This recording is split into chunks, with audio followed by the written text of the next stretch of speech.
Hello guys, this is Benjo Pogi. Ang gagawin natin ngayon, counters using teardrop bag, counters dun sa mga punches and kicks. So, kailangan ko na ng boxing gloves,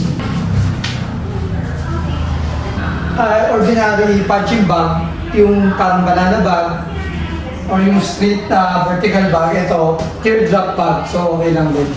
So, yung una natin pa-practicein is boxing, counter sa jab. So, imagine na nag-jab yung opponent nyo, the side. Medyo bend yung knee, okay? So, twist, pwede nakataas yung shoulder, or nakataas yung kamay, on guard.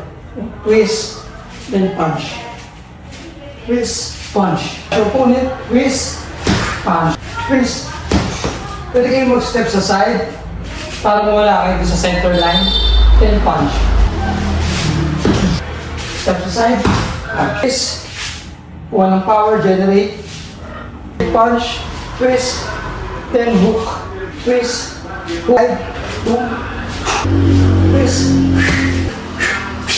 Pag ganun, pwede pa ganyan. Step sa side, hook, step sa side, step sa side, twist, opponent.